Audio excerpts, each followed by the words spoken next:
Safa TV, K-sponsored Heng, Germantown Hospitals, Best Orthopedic and Multi-Speciality Hospital, Hassan Madina, Tours and Travels, Hajj and Umrah Groups, Shafiuddin and Associates, Accounts and Tax Consultants. अस्सलाम वालेकुम नाज़रीन, आप देख रहे हैं सफ़ा TV news. मैं हूं आपका मेज़बान मोहम्मद इब्राहिम। नाज़रीन, आइए देखते हैं 10 बड़ी और अहम खबरें सफ़ा टीवी न्यूज़ पर। आंध्र प्रदेश के जवान मुरली नायक जो सिर्फ 25 साल के थे, ऑपरेशन सिंदूर के शहीद हो गए हैं। सीएम चंद्रबाबू नायडू ने उनके वालिदीन से बातचीत करके तसल्ली दी और कहा है कि मुरली की कुर्बानी पूरे मुल्क को याद रहेंगी। डिप्टी सीएम पवन कल्याण मिनिस्टर और इसके अलावा चेयरमैन ने भी उनकी बहादुरी को सलाम पेश किया है। गांव में जय जवान जौहर मुरली नायक के नारे गूंज उठे। सुज्जी को YF-25 के आखिरी चौथे हिस्से में 1081 करोड़ का नुकसान हुआ, जो पिछले साल से 95% ज्यादा है। पूरे साल का कुल नुकसान 3116 करोड़ तक पहुंच गया है। क्विक कम्युनिकल्स में ज्यादा समय लगाने की वजह से नुकसान बढ़ गया है, लेकिन इसके बावजूद सुज्जी की आमदनी 5609 करोड़ तक बढ़ गई है और इंस्टेंट स्मार्ट और नए ऐप्स ने तेजी से तरक्की की। हिंदुस्तान और पाकिस्तान के दरमियान बढ़ते तनाज़ुर के बावजूद सरकार ने यकीन दिलाया है कि सब्जियों, दालों और ज़रूरी अशिया की कोई कमी नहीं है। मरकज़ी हुकूमत ने कहा है कि माल की आमद-ओ-रफ्त बिल्कुल बराबर चल रही है और लोगों को घबराने की और या ज़रूरत से ज़्यादा सामान इकट्ठा करने की ज़रूरत नहीं। हर रोज़ मंडी तक माल पहुँच रहा है और कीमतों पर भी गहरी नज़र है।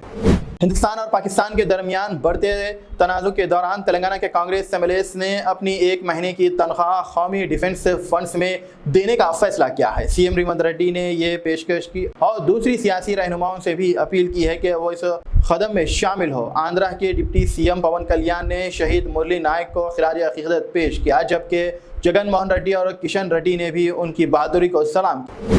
कर्नल सोफिया कुरैशी ने मिशन सिंदूर के हवाले से बताया कि 8-9 मई की रात पाकिस्तान ने 300 से ज्यादा ड्रोन भेजकर हिंदुस्तान की फौज पर हमले की कोशिश की। ये ड्रोन्स हमले सिविल हवाई जहाज़ों के पीछे छुपकर किए गए हैं। इंडियन फौज ने बहादुरी से जवाब देते हुए तमाम ड्रोन्स को नाकाम बनाया। फॉरेन सिक्योरिटीज मिनिस्टर्स ने भी बताया है कि जवाबी कार्रवाई पहलगाम के दर्दनाक हमले के बाद की गई, जहां लश्कर के दहशतगर्दी ने 26 हिंदुस्तानी मुसाफिरों को शहीद किया था। पाकिस्तान अब तक उन अफराद के खिलाफ कोई कदम नहीं उठा सका।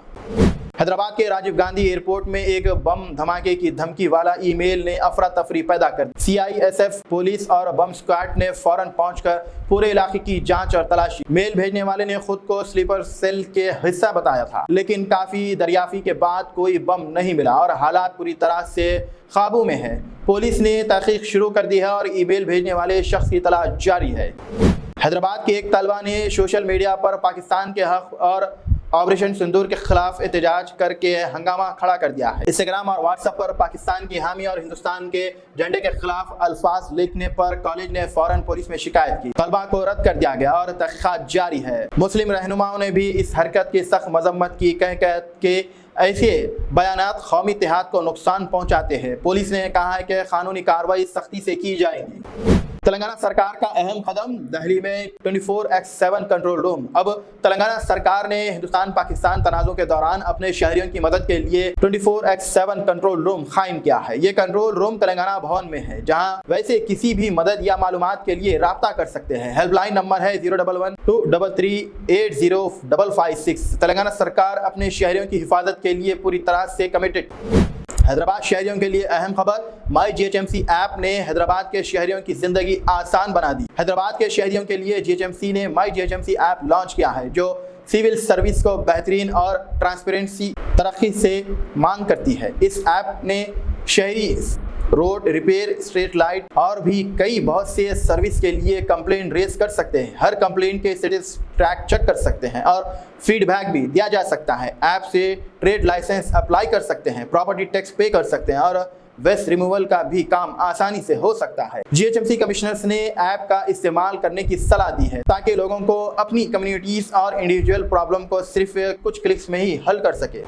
तेलंगाना ने अब क्लासरूम में स्मार्टफोन इस्तेमाल करने पर पाबंदी लगा। स्कूल एजुकेशन डिपार्टमेंट ने टीचर्स को अपने मोबाइल फोन हेडमास्टर या प्रिंसिपल के पास रखने की सलाह दी है। सिर्फ एक एक्सपेक्टेशन है, वो भी अटेंडेंस रिकॉर्ड करने के लिए फेशियल रिकॉग्निशन ऐप का इस्तेमाल सिर्फ परमिशंस के बाद अगर इंटरनेट का यूज करना हो तो वो भी सिर्फ एजुकेशनल पर्पस के लिए, और वो भी अप्रूवल के साथ। ये स्टेप इसीलिए लिया गया है कि क्योंकि कुछ टीचर्स अपने पर्सनल कामों के लिए क्लासरूम में मोबाइल फोन और इंटरनेट का इस्तेमाल कर रहे थे, जो स्टूडेंट्स के लिए बहुत बड़ा डिस्टर्बेंस का सबब बन रहा था। अगर कोई टीचर्स इस रूल्स को तोड़ते हैं तो उनके खिलाफ सख्त एक्शन लिया जाएगा। नाज़रीन, फिलहाल के लिए इस न्यूज़ में इतना ही। देखने के लिए आपका बहुत बहुत शुक्रिया। अगर आप नए हैं सफा टीवी न्यूज़ पर तो प्लीज़ सब्सक्राइब जरूर करिए, साथ में बेल आइकन दबाएं ताकि आने वाले सभी न्यूज़ की नोटिफिकेशन आपको मिलते रहें। फिलहाल के लिए इतना ही। अल्लाह हाफिज़। Germanten super speciality hospital, national award winner doctor Mir Jawad Zar Khan, German trained senior orthopaedic surgeon and director, माहिर डॉक्टर्स डॉक्टर वासिफ आजम और doctor Bharvi Chanduri, senior cardiologist और दीगर डॉक्टर्स नुमाया खिदमत अंजाम दे रहे हैं। Robotic surgery, advance cath lab, MRI, operation theatre, ICU, 2D ultrasound जैसी सहूलियात से आरास्ता कॉर्पोरेट लेवल हॉस्पिटल, वाजबी फीस में हर मर्ज से शिफायाबी के लिए जर्मनटन सुपर स्पेशलिटी हॉस्पिटल।